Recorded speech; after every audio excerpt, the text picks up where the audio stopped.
Good morning all of you. ఈరోజు మనం మార్సిలియాలో లైంగిక ప్రత్యుత్పత్తి ఎలా జరుగుతుందో చూద్దాం. మనం లాస్ట్ క్లాస్లో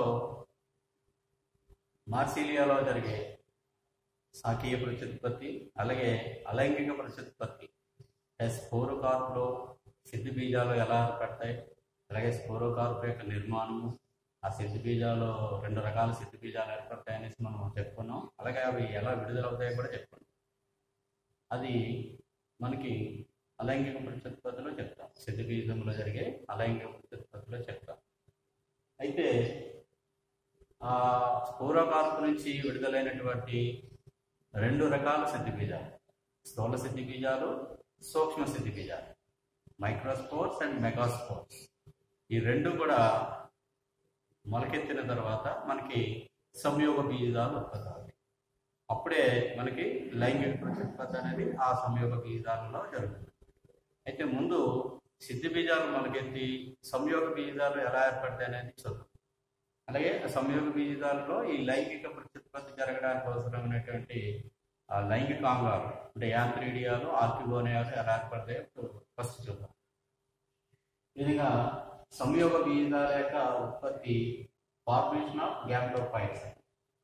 దీంట్లో మొట్టమొదట సూక్ష్మ సిద్ధ బీజం మొలకెత్తి మనకి పురుష సంయోగ బీజాన్ని ఇస్తుంది అనమాట, అంటే మేల్ గ్యామ్టోఫైట్ ఇస్తుంది. మైక్రోస్పోర్ మొలకెత్తి మేల్ గ్యామ్టోఫైట్ ఇస్తుంది. దీన్నే మైక్రో గ్యామ్టోఫైట్ అని కూడా అనొచ్చు. మైక్రో గ్యామ్టోఫైట్ అంటే సూక్ష్మ సంయోగ బీజం, అలాగే మ్యాక్రో గ్యామ్టోఫైట్ అంటే స్థూల సంయోగ బీజం. యాక్చువల్గా ఇదివరకు మనం ఏం చెప్పుకున్నాం, మైక్రోస్పోర్ అంటే ఏంటి, పురుష సిద్ధ బీజం. మైక్రోస్పోర్ అంటే సూక్ష్మ సిద్ధ బీజం. ఆ సూక్ష్మ సిద్ధ బీజము దేనికి బిహేవ్ చేస్తుందని చెప్పాను నేను, మేల్ స్పోర్స్ కింద బిహేవ్ చేస్తున్నాను. అలాగే మెగాస్పోర్స్ అంటే స్థూల సిద్ధ బీజం అనేది ఫిమేల్ స్పోర్స్ కింద బిహేవ్ చేసి అది మొదకెత్తి ఫిమేల్ గ్యామ్టోఫైట్ని ఇస్తుంది, అంటే స్త్రీ సంయోగ బీజాన్ని ఇస్తుంది. మనకి స్పోరోకార్పులో మనకి రెండు రకాల సిద్ధి బీజాలు ఏర్పడుతున్నాయని మనం చెప్పుకున్నాం. చూడండి, ఇక్కడ స్పరాంజియంలో వీటి భాగంలో రెండు మైక్రో స్పరాంజియాలు ఏర్పడుతున్నాయి, దాని అగ్ర భాగంలో ఒక మెగా స్పరాంజియం ఏర్పడుతుంది. మెగా స్పరాంజియంలో మెగాస్పోర్ ఏర్పడుతుంది, మైక్రో స్పరాంజియంలో మైక్రోస్పోర్స్ ఏర్పడతాయి, అంటే సూక్ష్మ సిద్ధి బీజాలు ఏర్పడతాయి. అందుకని వాటిని మైక్రోస్పోర్స్ అన్నారు. ఇక్కడ మెగాస్పరాంజియంలో అంటే స్థూల సిద్ధ బీజాశయంలో స్థూల సిద్ధ బీజము చాలా ఏర్పడతాయి కానీ స్టార్టింగ్ లో, కానీ ఒక స్థూల సిద్ధ బీజాశయంలో కేవలము ఒక స్థూల సిద్ధ బీజం మాత్రమే ఫంక్షనల్ గా ఉంటుంది, అంటే ఫలవంతంగా ఉంటుంది. మిగతావన్నీ కూడా నశించిపోతాయి. అంటే మెగాస్పోర్ అనేది మెగాస్పరాంజియంలో ఒక్కటి మాత్రమే ఫలవంతంగా ఉంటుంది, ఫంక్షనల్ గా ఉంటుంది. కానీ మైక్రోస్పరాంజియంలో ఏర్పడినటువంటి అన్ని మైక్రోస్పోర్స్ ఫలవంతంగా ఉంటాయి, ఫంక్షనల్ గా ఉంటాయి. మొట్టమొదటిగా మనకి మైక్రోస్పోర్ యొక్క నిర్మాణము, దాని నుంచి అది మొదకెత్తి ఈ పురుష సంయోగ బీజము లేదా మేల్ గ్యామ్టోఫైట్ ని ఎలాగా ఉత్పత్తి చేస్తుందో చూద్దాం. యాక్చువల్గా మైక్రోస్పోర్ కనుక చూసినట్లయితే ఇది చాలా చిన్నదిగా ఉంటుంది అన్నమాట. 0.075 మిల్లీమీటర్ల వ్యాసం కలిగి ఉంటుంది, పసుపు వర్ణంలో ఉంటుంది. అలాగే దాని చుట్టూ రెండు కవచాలు ఉంటాయి.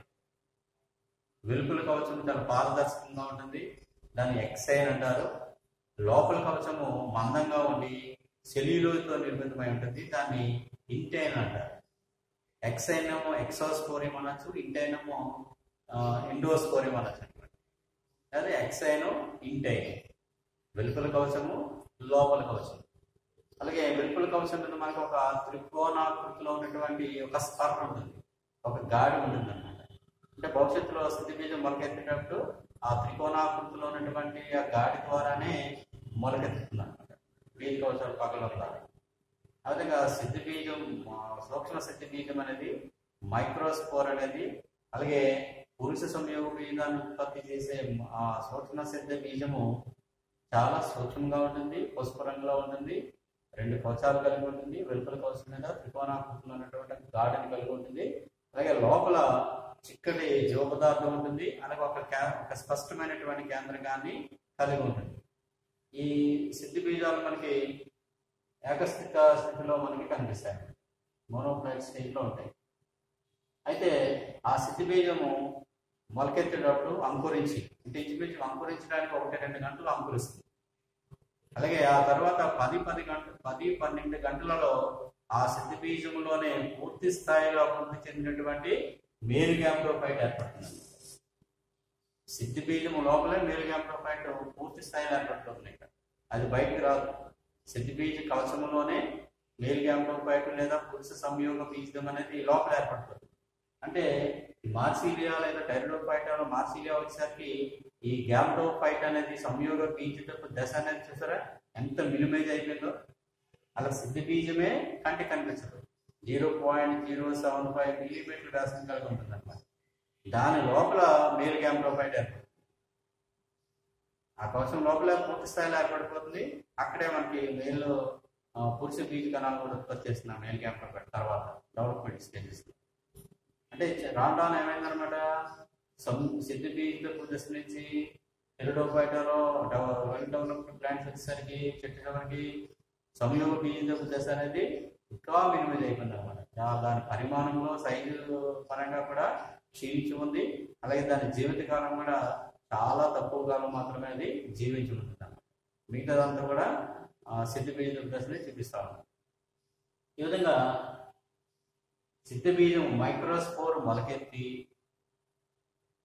ఫస్ట్ అంటే అంకురించడం, జర్మినేట్ అవ్వడం, అంకురించి దానిలో అనేక విభజనలు జరిగిన తర్వాత పూర్తి స్థాయిలో మేల్ గ్యామ్టోఫైట్ లేదా పురుష సంయోగ బీజం అనేది ఏర్పడుతుంది. ఇది జరగడానికి ఇంచుమించుగా 10-12 గంటల్లో ఈ ప్రాసెస్ అంతా కూడా కంప్లీట్ అవుతుంది. ఈ విధంగా ఏర్పడిన తర్వాత ఆ స్టేజ్లో చూసినట్లయితే మనకి ఈ పురుష సంయోగ బీజం అనేది ఏ విధంగా కనిపిస్తుంది చార్ట్లో చాలా క్లియర్గా ఉంది. యాక్చువల్గా అదేంటిది, ఈ చుట్టూ ఉన్న కవచం ఏంటిది, మైక్రోస్పోరియా కవచం ఉన్నాడు. 2 కవచాలు అనమాట, ఎక్సోస్పోర్, ఎండోస్పోర్ లేదా ఎక్సైన్, ఇంకా 2 కవచాలు మందమైన కవచాలతో ఉన్నటువంటి మైక్రోస్పోర్ కవచం. ఈ మైక్రోస్పోర్ కవచం లోపల మనకి ఈ నిర్మాణం అంతా కూడా మేల్ గ్యామ్టోఫైట్ చెప్పచ్చు. అంటే ఓవరాల్ ఈ నిర్మాణం అంతటిని మనం ఏమని చెప్తాం, మనం పురుష సంయోగ బీజం లేదా మైక్రో గ్యామ్టోఫైట్. యాక్చువల్గా ఇక్కడ మైక్రో అన్నాం, కానీ ఇక్కడ ఏమన్నది మేల్ గ్యామ్టోఫైట్ అన్నాడు. పురుష సంయోగ బీజం అంటే మేల్ గ్యామ్టోఫైట్ అన్నాడు. కానీ ఇక్కడ ముందే నేను చెప్పాను, మైక్రోస్పోర్ అనేది మేల్ రిప్రొడక్టివ్ ఆర్గాన్ గా లేదా మేల్ గ్యామ్టోఫైట్ భవిష్యత్తులో ఏర్పాటు చేస్తుంది. కాబట్టి ఇక్కడ మేల్ గ్యామ్టోఫైట్ అనుకుండా మైక్రో గ్యామ్టోఫైట్ అనేసి చెప్పడం. అలాగే స్త్రీ సంయోగ బీజం దాని కూడా ఇక్కడ ఏమన్నటువంటి మ్యాక్రో గ్యామ్టోఫైట్ అంటే, అంతే తప్ప ఫిమేల్ గ్యామ్టోఫైట్ అనేది అంటలే. ఫిమేల్ గ్యామ్టోఫైట్ నే మనం మ్యాక్రో గ్యామ్టోఫైట్ అంటే స్థూల శక్తి బీజం ఎప్పుడు కూడా ఫిమేల్ రిప్రొడక్టివ్ ఆర్గాన్ని అంటే సంయోగ బీజాన్ని భవిష్యత్తు ఉత్పత్తి చేస్తుంది. కాబట్టి దాన్ని ఆ విధంగా మ్యాక్రోస్పోర్ నుంచి వస్తుంది కనుక ఇది అభివృద్ధి చెందుతుంది కనుక అందుకని దాన్ని ఏమన్నా మ్యాక్రో గ్యామ్టోఫైట్ అన్నారు. లేదా దీన్ని మనం ఫిమేల్ గ్యామ్టోఫైట్ అనొచ్చు, స్త్రీ సంయోగ బీజం అని కూడా అనొచ్చు. అది మైక్రోకి మ్యాక్రోకి అది తేడా. ఈ విధంగా మైక్రో గ్యామ్టోఫైట్ లేదా మేల్ గ్యామ్టోఫైట్ లేదా తెలుగులో అయితే పురుష సంయోగ బీజము నిర్మాణాన్ని చూసినట్లయితే మనకి ఈ విధంగా కనిపిస్తుంది. అనేక విభజనలు అభివృద్ధి జరిగిన తర్వాత చూడండి, దీంట్లో మనకి స్పెర్మటోసైట్స్ అని ఉంటాయి. స్పెర్మటోసైట్స్ అంటే యాండ్రోసైట్స్.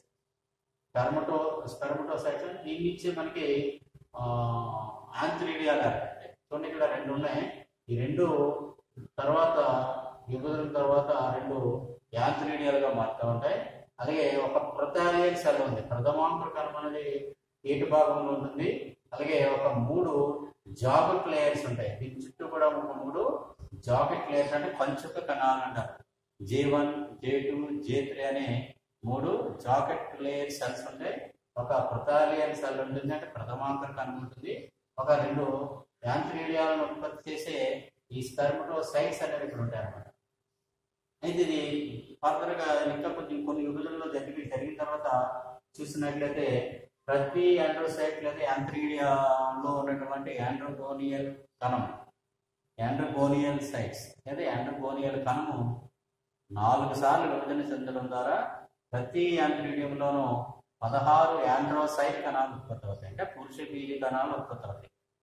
చూడండి, ఇక్కడ ఇదొక విభజన. అలాగే ఇక్కడ 2 కణాలు ప్రతి స్పెర్మటోసైట్ లో విభజన చెందడం ద్వారా ఇక్కడ 2 కణాలు, ఇక్కడ 2 కణాలు ఏర్పడతాయి. అంటే ఇదొక యాంత్రిడియం, ఇదొక యాంత్రిడియం. యాంత్రిడియంలో ఏముంటుంది? యాండ్రోగోనియల్ సెల్ ఉంటుంది. దాని నుంచి యాండ్రోసైట్లు అంటే పురుష బీజ కణాలు ఉత్పత్తి అవుతాయి. ఈ విధంగా 4 సార్లు విభజన చెందడం ద్వారా చివరికి ఇక్కడ 8, అంటే ఇక్కడ 4 కనిపిస్తున్నాయి, దీని వెనకాల ఒక 8 ఉంటాయండి. అలాగే ఇక్కడ 4 కనిపిస్తున్నాయి, దీని వెనకాల 4. ఇంకా విభజన పూర్తి కాలేదు కాబట్టి, విడిపోలేదు కాబట్టి మనకి డయాగ్రామ్ లో ఇక్కడ ఉన్న యాంత్రిడియంలో అంటే పురుష బీజాశయం, యాంత్రిడియాన్ని ఏమనొచ్చు ఇక్కడ మనం పురుష బీజాశయం అనొచ్చు అన్నమాట. అంటే పురుష సంయోగ బీజంలో ఏం ఏర్పడుతున్నాయన్నమాట? పురుష బీజాశయాలు ఏర్పడుతున్నాయి. పురుష బీజాశయాలు ఏర్పడతాయి? పురుష బీజ కణాలు ఏర్పడతాయి. అది అదిగా ఇక్కడ పురుష సంయోగ బీజం అంటే మేల్ గ్యామ్టోఫైట్ లేదా మైక్రో గ్యామ్టోఫైట్ లో మనకి కొంత అభివృద్ధి చెందిన తర్వాత మనకి ఇక్కడ ఏం ఏర్పడుతున్నాయి? 2 పురుష బీజాశయాలు ఏర్పడుతున్నాయి. ఈ పురుష బీజాశయాలు ఇంగ్లీష్ లో ఏమంటారంటే యాంత్రిడియం అంటారు. ఏమంటారు? యాంత్రిడియం. అలాగే 2 యాంత్రిడియాలు ఉంటాయి, 2 పురుష బీజాశయాలు ఉంటాయి. ఒక్కొక్క పురుష బీజాశయంలో ఒక యాండ్రోసైట్ కణం ఉంటుంది. యాండ్రోగోనియల్ సైట్ అనేది ఉంటుంది, కణం అనేది ఉంటుంది, సెల్ అనేది ఉంటుంది. అది ఆ ఒక్క కణం 4 సార్లు విభజన చెందడం ద్వారా మనకి ఒక్కొక్క యాంత్రిడియంలో చివరికి 16 యాండ్రోసైట్ కణాలు ఏర్పడతాయి. ఈ యాంత్రిడియంలో 16 యాండ్రోసైట్ కణాలు ఏర్పడితే ఈ 2వ యాంత్రిడియం లేదా పురుష బీజాశయంలో 16 యాండ్రోసైట్ కణాలు. యాండ్రోసైట్ కణాలని తెలుగులో ఏమనొచ్చు? పురుష బీజ కణాలు అయితే స్పెర్మటోజాయిడ్ అంటారు. పురుష బీజ కణాన్ని స్పెర్మ్ అంటారు లేదా స్పెర్మటోజాయిడ్ అంటారు. ఎందుకంటే కసాబాలు కలిగి ఉంటుంది కాబట్టి దాన్ని కసాబియత పురుష బీజ కణం అంటారు, అంటే స్పెర్మటోజాయిడ్ అని దాని అర్థం. ఈ విధంగా ఇక్కడ చూడండి, డయాగ్రామ్ లో మనకి ఇంచుమించుగా 8 కనిపిస్తున్నాయి. అవతల వెనక వైపు ఒక 8 ఉంటాయి. ఆ విధంగా ప్రతి యాంత్రిడియంలో 16 యాండ్రోసైట్ కణాలు లేదా పురుష బీజ కణాలు ఏర్పడితే మొదట్లో కలిసి ఉంటాయి అన్నమాట. కలిసి ఉన్న స్టేజ్ లో ఉన్నటువంటి డయాగ్రామ్. ఈ విధంగా మేల్ గ్యామ్టోఫైట్ అనేది అంటే మైక్రోస్పోర్ అనమాట. మైక్రోస్పోరే మేల్ గ్యామ్టోఫైట్ కి ప్రాథమిక కణంగా ఉంటుంది. ఆ మైక్రోస్పోర్ లో సూక్ష్మ స్థితి బీజంలో మేల్ గ్యామ్టోఫైట్ ఏర్పడడం, మేల్ గ్యామ్టోఫైట్ నుంచి మళ్ళా యాంత్రిడియాలు ఏర్పడడం, యాంత్రిడియాలో యాండ్రోసైట్ కణాలు ఏర్పడడం, అంటే పురుష బీజ కణాలు ఏర్పడడం అనేది మనం ఈ పురుష సంయోగ బీజం యొక్క అభివృద్ధిలో చివరకు మేల్ రిప్రొడక్టివ్ ఆర్గాన్ అయినటువంటి యాంత్రిడియం నుంచి అనేకమైనటువంటి ఫలదీకరణకు అవసరమైనటువంటి పురుష బీజ కణాలు ఏర్పడతారు. అంటే ఇంచుమించుగా 32 పురుష బీజ కణాలు ప్రతి మేల్ గ్యామ్టోఫైట్ నుంచి ఏర్పడతాయి. ఇలా ఏర్పడిన తర్వాత ఇవి ఆ స్థితిలో ఈ మేల్ గ్యామ్టోఫైట్ లో స్వేచ్ఛగా ఫ్రీగా తిరుగుతూ ఉంటాయి, తేలుతూ ఉంటాయి. ఈ తేలుతున్నటువంటి యాండ్రోసైట్ కణాలు ప్రతి యాండ్రోసైట్ కణము ఒక్కొక్కటి ఒక స్పెర్మటోజాయిడ్ కింద మారుతుంది. అంటే పురుష బీజ కణంగా కసాబియత పురుష బీజ కణంగా మారుతూ ఆ ద్రవ పదార్థంలో ఈదుతూ ఉంటాయి అనమాట. ఆ విధంగా పక్వానికి వచ్చిన తర్వాత మేల్ గ్యామ్టోఫైట్ యొక్క కవచాలు 2 పగలడం ద్వారా, అంటే మైక్రోస్పోర్ యొక్క కవచాలు అన్నట్టు. మేల్ గ్యామ్టోఫైట్ కవచాలు అంటే ఏంటి? సూక్ష్మ శక్తి బీజం యొక్క కవచాలు ఫస్ట్ లో చెప్పాను కదా, ఎక్సైన్ ఇంటైన్ అని చెప్పాను. బాహ్య కవచము, వెలుపల కవచము. బాహ్య కవచం మీద ఉన్నటువంటి త్రికోణాకృతిలో ఉన్నటువంటి ఆ స్పర్ధ ఉంటుంది కదా, ఆ గాడి లాంటి నిర్మాణం ఉంటుంది కదా, అక్కడ పగులు రావడం ద్వారా ఈ లోపల ఉన్నటువంటి కసాబాలతో కూడినటువంటి ఈ అనేకమైనటువంటి పురుష బీజ కణాలు, యాండ్రోసైట్ కణాలు లేదా స్పెర్మటోజాయిడ్స్ అనేవి బయటికి విడుదలవుతాయి. బయటికి విడుదలైన తర్వాత పక్కనే ఉన్నటువంటి ఆర్కిగోనియాన్ని చేరతాయి. ఆ విధంగా ఫలదీకరణ అనేది తర్వాత సిద్ధిస్తుంది. ఈ విధంగా పురుష సంయోగ బీజం యొక్క అభివృద్ధి, సూక్ష్మ బీజం యొక్క నిర్మాణము, పురుష బీజాలు ఏ విధంగా ఏర్పడతాయి అనేది మనం ఇంతవరకు డిస్కస్ చేస్తాం. తర్వాత నెక్స్ట్ ఏంటి? స్త్రీ సంయోగ బీజం. అంటే స్థూల సిద్ధి బీజము ఏ విధంగా స్త్రీ సంయోగ బీజంగా అభివృద్ధి చెందుతుంది. దాని నుంచి సూక్ష్మ స్త్రీ సంయోగ బీజ కణం అంటే ఎక్సెల్ ఫిమేల్ గ్యామెట్ అనేది ఏ విధంగా ఏర్పడుతుంది అనేది ఇప్పుడు మనం చూద్దాం. చూడండి, ఇక్కడ స్పరాంజీయంలో మనకి అగ్రభాగంలో ఏర్పడినటువంటి స్థూల సిద్ధ బీజాశయంలో అంటే మెగాస్పరాంజీయంలో మనకి మొదట్లో అనేకమైనటువంటి మెగాస్పోర్స్ లేదా స్థూల సిద్ధి బీజాలు ఏర్పడినప్పటికీ చివరికి ఫంక్షనల్ గా ఒక స్థూల సిద్ధి బీజమే పెద్దదిగా ఉంటుంది. అంటే ఒక స్థూల సిద్ధి బీజాశయం నుంచి ఒక స్థూల సిద్ధి బీజం మాత్రమే బయటకు విడుదలై అది అంకురించి మొలకెత్తి మనకి ఫిమేల్ గ్యామ్టోఫైట్ ఇస్తుంది.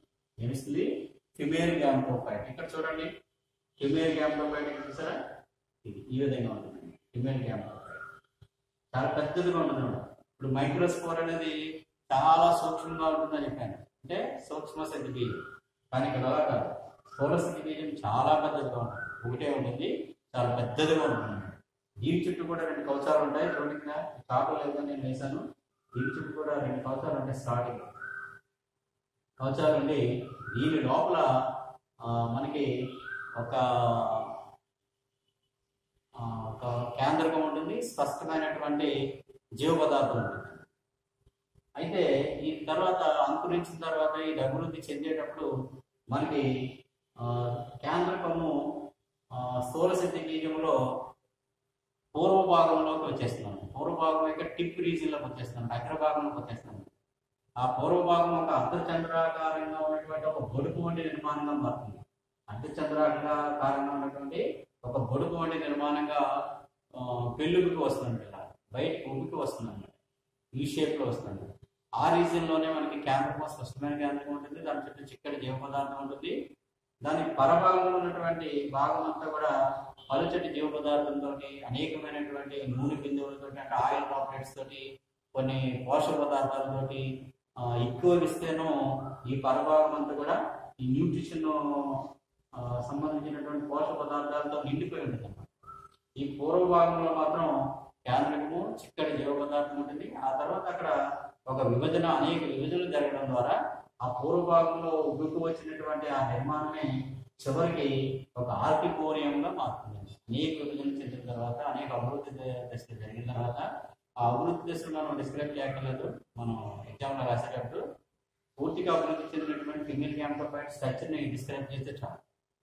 విధంగా అనేక విభజనలు చెందిన తర్వాత ఫిమేల్ గ్యామ్టోఫైట్ యొక్క పూర్వ భాగంలో మనకి అగ్రభాగంలో ఒక చిన్నటి ఆర్కికోరియం లేదా స్త్రీ బీజాశయం అనేది ఏర్పడుతుంది.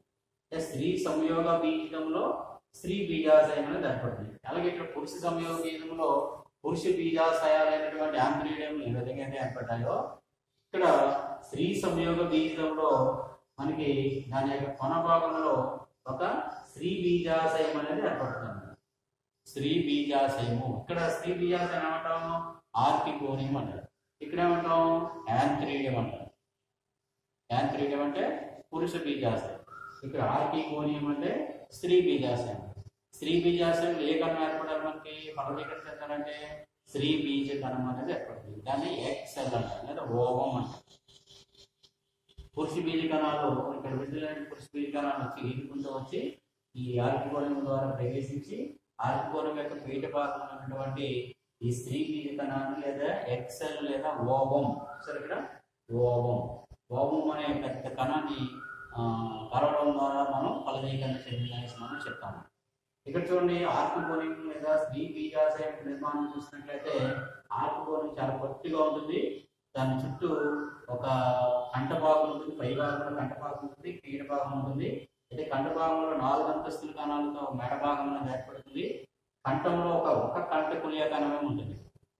కంఠంలో ఒక కంఠ కులియ, అంతకుముందు లైకోపోడియంలో కానీ ప్రైవేట్లో కానీ 7 నుంచి 10 కంఠ కులియ కణాలు లేదా 6 నుంచి 7 కంఠ కులియ కణాలు ఉన్నాయని చెప్పుకున్నాం. పొడవైన మెడ ఉంటుంది, అది ఎంత పొడవు ఉంటుందో అన్ని కణాలు ఉంటాయి కాబట్టి ఆ సంఖ్య అలా ఉంది. ఇక్కడ చాలా పొట్టుబడి ఉంటుంది కాబట్టి, చాలా కుదించబడి ఉంటుంది కాబట్టి ఒక కంఠ కులియ కణం ఉంటుంది. అలాగే ఉదర భాగంలో ఒక ఉదర కులియ కణం ఉంటుంది, అంటే వెంటర్ కెనాల్ సెల్, అది నెక్ కెనాల్ సెల్. కంఠ కులియ కణాన్ని ఏమనాలి?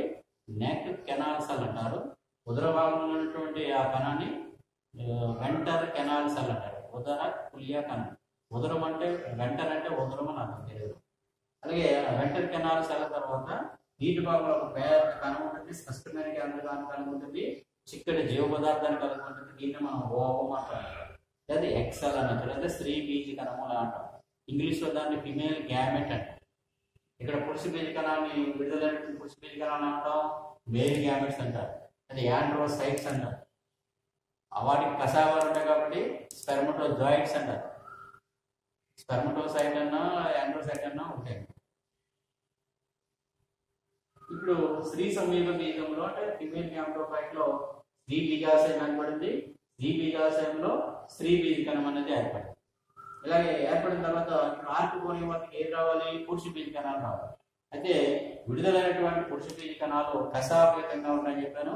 ఒక పురుష బీజ కణం యొక్క నిర్మాణం చూసినట్టే ఈ విధంగా ఉంది. చూసారా, చాలా పెక్యులర్ గా ఉంటుంది ఈ స్ట్రక్చర్.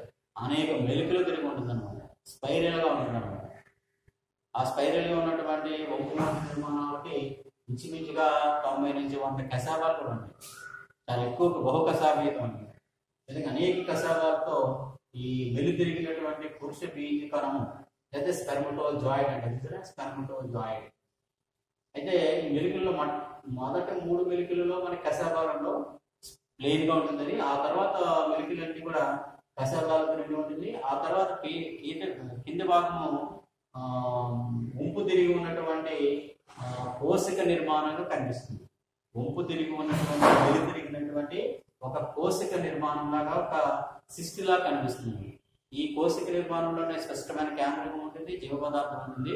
ఈ విధంగా అనేక మెలుగులు తిరిగినటువంటి బహుకషాయతంగా ఉన్నటువంటి పురుష బీజ కణాలు పురుష బీజాశయాల నుంచి విడుదలైనప్పుడు, అంటే యాంత్రికం నుంచి విడుదలైనప్పుడు, అలాగే పురుష సమీప బీజ యొక్క కవచం అంటే సూక్ష్మ శక్తి బీజ కవచం పరగడం ద్వారా బయటకు విడుదలై పక్కనే ఉన్నటువంటి, ఎందుకంటే ఈ మైక్రోస్పోర్స్ మెగాస్పోర్స్ పక్క పక్కనే ఏర్పడతాయి కాబట్టి ఖచ్చితంగా వాటి మధ్య ఫలదీకరణ జరిగే అవకాశాలు చాలా ఎక్కువగా ఉంటాయి.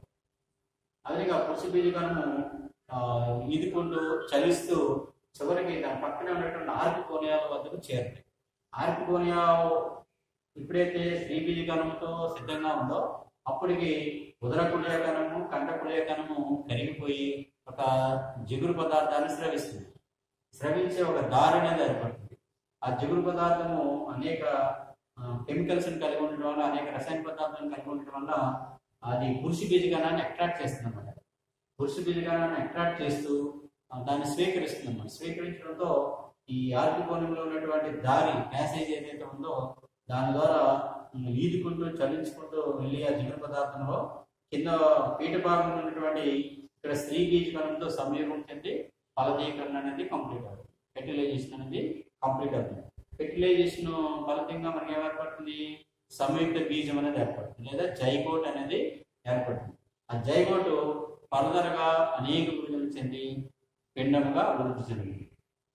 పిండంలో కూడా అనేక అభివృద్ధి దశలు దాటుకున్న తర్వాత, పిండంలో అనేక డెవలప్మెంట్ యాక్టివిటీస్ జరిగిన తర్వాత ఆ పిండము నుంచే మనకి ఒక సిద్ధ బీజ మొక్క అనేది వస్తుంది. దాన్ని మనం మార్సిలియా సిద్ధ బీజ మొక్కగా మనం తర్వాత చెప్తా ఉన్నాం. ఇక్కడ చూడండి, సంయుక్త బీజంలోని ఆర్కిగోనియంలోనే ఇక్కడ సంయుక్త బీజం ఏర్పడి అది అనేక విభజనలు చెందడం ద్వారా చూడండి ఇక్కడ డెవలప్మెంట్ ఆఫ్ ఎంబ్రియో ఇక్కడ చార్ట్ లో స్పష్టమైనటువంటి డయాగ్రామ్ చూడండి. ఇదంతా కూడా ఫిమేల్ గ్యామెటోఫైట్. ఇది ఈ కింద ఉన్నటువంటి పోషక పదార్థాలు అలాగే ఉంటాయి. ఎదుగుతున్నటువంటి పిండానికి ఆహారాన్ని ఫిమేల్ గ్యామెటోఫైట్ పీఠ భాగంలో ఎంత ముందు చెప్పుకున్నటువంటి అనేక పోషక పదార్థాలు, పిండి రేణువులు, ఆయిల్ డ్రాప్లెట్స్ అన్ని ఉంటాయని చెప్పాను కదా. ఆ ఆహారాన్ని తీసుకుంటూ పైన ఆర్కిగోనియంలో పెరుగుతున్నటువంటి పిండానికి పోషక పదార్థాలు అందిస్తూ ఉంటుంది. పిండంలో అనేక విభజన చెంది ఒక స్తూపాకారంగా ఉన్నటువంటి బీజదళం అనేది ఏర్పడింది. చూసారా, ఈ చుట్టూ ఈ పొడవుగా పైకి ఉన్నటువంటి దీనిని మనం బీజదళం అంటారు. ప్రథమ పత్రము అంటారు. ప్రథమ పత్రము అలాగే ప్రథమ కాండము, ప్రథమ వేరు అనేవి ఈ మొట్టమొదటి పూర్తి స్థాయిలో ఎదిగినటువంటి ఈ పిండములో మనం అబ్జర్వ్ చేసాం. బహుకరణ నిర్మితమైనటువంటి పొడవుగా స్తూపాకారం ఉన్నటువంటి బీజదళం అనేది మనం ఇక్కడ స్పష్టంగా చూడదు. ఇదంతా కూడా పిండం యొక్క నిర్మాణం. పిండంలో ప్రథమ పత్రము, ప్రథమ కాండము, ప్రథమ వేరు అనే లేత భాగాలు మనకి స్పష్టంగా కనిపిస్తాయి. అలాగే ఈ లేత పిండాన్ని కవర్ చేస్తూ రక్షిస్తూ మనకి క్యాలిక్టర్ అనే కొన్ని మంచి కణాలు ఉన్నటువంటి ఫిమేల్ గ్యామ్టోఫైట్ యొక్క పంచకం నుండి అంచుకబడి కొన్ని ప్రత్యేకమైనటువంటి కణాలు పెరుగుదల చూపించి పిండంతో పాటే అవి పెరిగి ఆ పిండానికి రక్షణ పొర కింద ఒక పలుచటి లేయర్ కింద దాని చుట్టూ కవర్ చేస్తూ ఉంటుంది. దీన్ని క్యాలిక్టర్ అంటారు. ఈ క్యాలిక్టర్ లోపలే మనకి ఎంబ్రియాలు ఉంటుంది. ఎంబ్రియాలో మనకి బీజ దళాలు, ప్రథమ కాండము, బీజ దళాల్లోనే లేత పత్రము, లేత కాండము, లేత వేరుకు సంబంధించినటువంటి ప్రత్యేకమైనటువంటి ఖండితాలు చూడొచ్చు. ఆ విధంగా పూర్తి స్థాయిలో ఎదిగిన తర్వాత ఈ ఎంబ్రియో నుంచే మనకి మొట్టమొదటి కాండము, వేరు, పత్రాలు రావడం ద్వారా మనకి మార్సిలియా సిద్ధి బీజ మొక్క అనేది దీనించి తర్వాత భవిష్యత్తులో ఏర్పడి మరలా అది సిద్ధి బీజ దశకి చేరుకుంటుంది. తర్వాత మరలా సిద్ధి బీజ దశ తర్వాత సంయోగ బీజ దశకి చేరుకుంటుంది. ఈ విధంగా దీని యొక్క జీవిత చక్రాన్ని చూసినట్లయితే ఇక్కడ కూడా భిన్న రూప ఏకాంతర జీవిత చక్రాన్ని మనం మార్సిలియాలో కూడా మనం అబ్జర్వ్ చేయొచ్చు.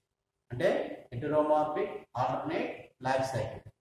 ఎందుకని ఇక్కడ కూడా భిన్న రూపంలో ఉంది. అంటే సిద్ధి బీజం ఒకలా ఉంటుంది, సంయోగ బీజం అలా ఉంటుంది. సిద్ధి బీజం అనేది పూర్తి స్థాయిలో మొక్కలా ఉంటుంది, శాశ్వతంగా ఉంటుంది, ఎక్కువ కాలం ఉంటుంది. కానీ అలైంగిక ప్రత్యుత్పత్తి ద్వారా ఏర్పడిన తర్వాత సిద్ధి బీజాలు మొలకెత్తడం ద్వారా వచ్చినటువంటి సంయోగ బీజ దశ అనేది మాత్రం చాలా సూక్ష్మ నిర్మాణంలో ఉంటుంది, కంటికి కనిపించినంతగా ఉంటుంది. అలాగే అది చాలా తక్కువ కాలం మాత్రమే జీవిస్తుంది. అందుకని భిన్న రూపాల్లో దీని యొక్క జీవితము కంటిన్యూ అవుతుంది. కాబట్టి భిన్న రూప, పైగా సంయోగ బీజం తర్వాత సిద్ధి బీజము, సిద్ధి బీజం తర్వాత మరలా సంయోగ బీజం వస్తుంది. కాబట్టి ఆల్టర్నేట్ అంటే ఏకాంతరంగా ఏర్పడుతున్నాయి. కాబట్టి హెటెరోమార్ఫిక్ ఆల్టర్నేట్ లైఫ్ సైకిల్ గా మనం మార్సిలియా అని మనం చెప్పవచ్చు అన్నమాట. ఓకేనా? దీంతో మార్సిలియా లైఫ్ సైకిల్ కంప్లీట్ అయింది. అలాగే దీని యొక్క ఎకనామిక్ ఇంపార్టెన్స్ ఒక పాయింట్గా చెప్పాలంటే ఈ స్పోరోకార్పులు ఎక్కువగా పిండి పదార్థాలు, ప్రోటీన్స్ తో ఉన్నటువంటి ఆహార పదార్థాలు నిల్వ ఉండడంతో కొన్ని దేశాలలో ఈ మార్సిలియా స్పోరోకార్పులు ఆహారంగా తీసుకుంటారు. ఓకేనా? రైట్.